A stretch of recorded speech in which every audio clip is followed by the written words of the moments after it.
Gamers have long enjoyed torturing themselves with difficult problems and levels, but I was never a gamer, so I didn't understand this. Then I tried Wild Rift, the mobile version of League of Legends. So I know it's in fashion these days to talk about how strong you are, how you've prevailed over difficulty, and how many challenges you have battled in your life. But I have to admit, in some ways, I'm pretty weak-willed.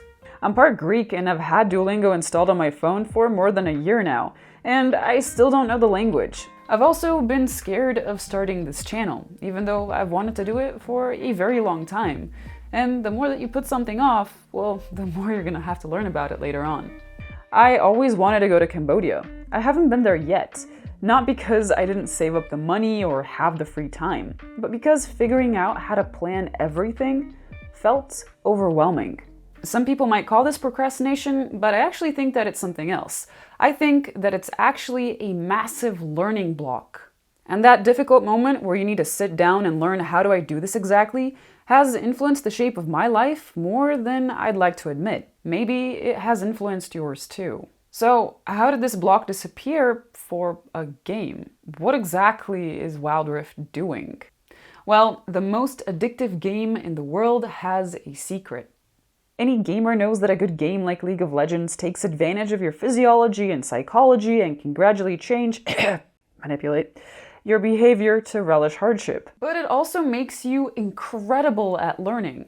And spoiler alert, that's actually one of the reasons the game is so addicting to begin with. So I wanted to know, how does Wild Rift do this? So I can do it too. How can I hack my ability to learn, no matter what I'm tackling?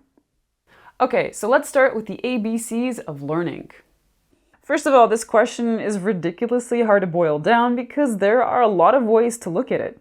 I'm gonna give it a shot, but remember, this is a very simplified version. When I first started researching for this video, I thought that it was gonna be all about dopamine, everyone's favorite neurotransmitter. But guess what? I was wrong. The actual star of the show is a neurotransmitter called acetylcholine. When acetylcholine is released, it makes your brain enter a state of plasticity where it is much more changeable. In that state, you can encode information. Sometimes it's the knowledge of how to fry an egg.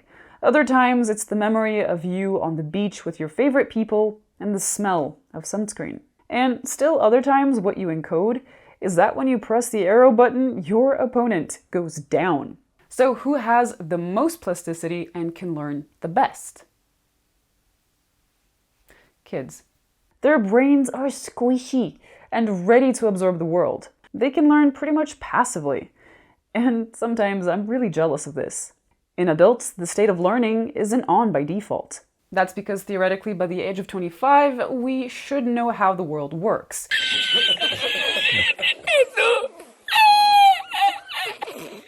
We evolved to be hunter-gatherers on the savannah. And by the age of 25, I mean, we could hunt, we could get food. Our brains did not evolve to be IT specialists and engineers and doctors and finance gurus or any of that. That is something completely new. And the amount of learning that we need to do in our modern world is actually unprecedented for us humans. So what triggers plasticity when you're older? For that, we need to talk about Wild Rift, or, League of Legends. What even is this game? Wild Rift is the mobile version of arguably the most popular MOBA game in the world, League of Legends. A MOBA is a massive online battle arena. And this game works like capture the flag. You're on a team with 4 other players against 5 random people. If you take over the enemy base, you win. It's like chess in the sense there's a lot of strategy involved. But it's also not like chess, because a lot of the elements change with every game. You often don't know who your teammates will be, how well they'll play and react, and you never know who your opponents will be either. To make it worse, the creators of the game often change up the power levels of different champions and different monsters. So you constantly need to find new ways to play your favorite characters.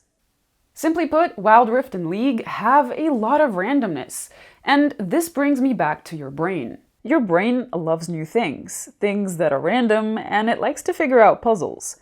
When you encounter something new, your brain releases a rush of dopamine. And when you figure something out, once again, that dopamine goes boom. Dopamine is like a teaching signal, like a coach who tells his kid, good job or bad job, in order to encourage a future reward. Dopamine is not the reward itself. No, dopamine is actually the chemical of action. It's what topples mental barriers and what makes you pursue your goals in the first place. Books are not great at releasing dopamine. Okay, I don't mean that all books are boring, but if what you're learning is hard, new, and complex, they might not be the best method for you. While the information that they contain can be new, the environment in which they do this in is not. When you read, well, you've read books thousands of times before. You've turned thousands of pages, and you maybe even have a habit of reading in the same place every single time.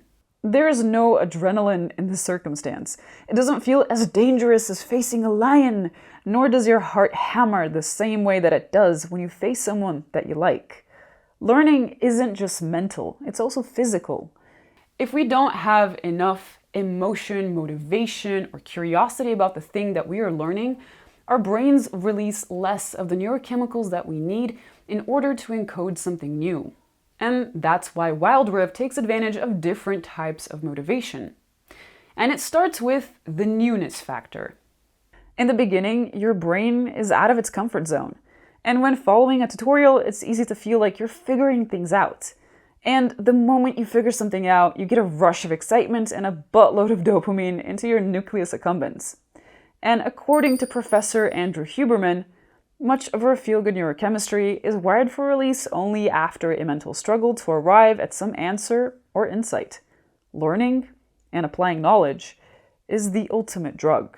This makes it easy for Wildrift to take advantage of the second type of motivation called behaviorism. Basically, it Pavlovian conditions you the same way that you train a dog to sit. Every time that you achieve something in the game, you get a random reward. You can never predict how many Poro coins or blue motes or whatever else you're going to receive. So, it feels engaging. You also never know if you're going to win. Everyone thinks that games are addicting because you can win. But I think the truth is actually that games are addicting because you can lose and victory is not guaranteed. This is the same mechanism as gambling. First, the tutorial rewards you a lot. You get a free skin and coins, and the characters in the tutorial are less likely to kill you. The creators want you to feel that if you start a game, you're gonna win more often than you will lose. Yet, they also don't want you to win every single time. Over the course of a couple of games, your challenge to learn and your motivation to play increases. Now, the last thing that it takes advantage of is the fact that your friends are playing. According to sociocultural theory, learning is a social process, and we develop as we interact with others. Society rewards us for knowing stuff. Skills are sexy. They mean resources and survival. In fact, if you're good at something, you're more attractive to the people around you. And if you're more attractive, people assume that you're good at stuff. Is that always the case? No, but it doesn't matter. Attractiveness, having a place in society, and being skilled are inextricably linked in our brains. If a successful video game can use those reward mechanisms to get you super hyped and addicted, how do you use these reward mechanisms in your own life? Step 1, ask yourself why you're learning this. Motivation is the key to learning anything. Is the thing that you're learning fun to learn? Congratulations! Woohoo! You're pretty much halfway there. It doesn't matter if the thing that you're learning is hard or difficult, your brain already perceives it as a reward. So keep on doing what you're doing. Now, what if something is hard to learn, but you've got a really good motivation for it? A strong motivator can get you started. And it's the reason I keep talking about romantic interests. It's because love acts like a drug. If you've fallen for someone, it's a lot easier to learn something if you think that that individual will like you more for having that skill. Now, if something is easy to learn, but you don't have great motivation for it, can you make it fun?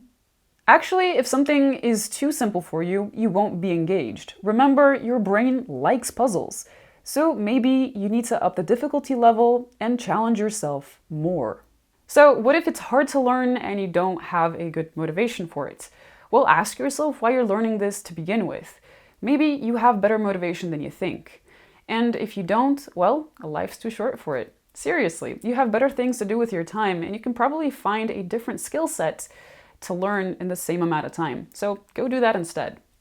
Now, step 2, figure out how you're going to see progress. If you're lazy, you can outsource this. Just join a class where the teacher will grade you or use an app to gamify your experience and track yourself. This is why apps like Duolingo for languages and SoloLearn for tech skills are so effective. Compare your level to where you started. How have you transitioned from suck to skill? Pick something in particular that you want to get good at. Something like a mini battle. It'll be a very vivid reason for you to get good. It might be playing one song for one person, coding a minigame, driving to the mall, or skating from one side of the park to the other. Whatever you choose, this is not your end-all be-all. It's your baby goal. It's your North Star. It's your marker. And once you achieve it, choose another goal. By the way, these victories are the key to liking hardship. At some point, the hardships don't matter quite as much, simply because you know that you can get through them. And that is how you unlearn helplessness. Step 3, learn in different places and don't overdo it. Doing things in different places makes them feel new, and once your brain enters a state of novelty, that magical neurotransmitter brain juice is there. Take advantage of it. As for time, don't overdo it. Don't go over 90 minutes in a session or 270 minutes over the course of a day. You can if you want to, but you simply won't be able to absorb as much, and you'll likely be very exhausted the next day. The beauty of Wild Rift, even compared to classic League of Legends, is that it's short.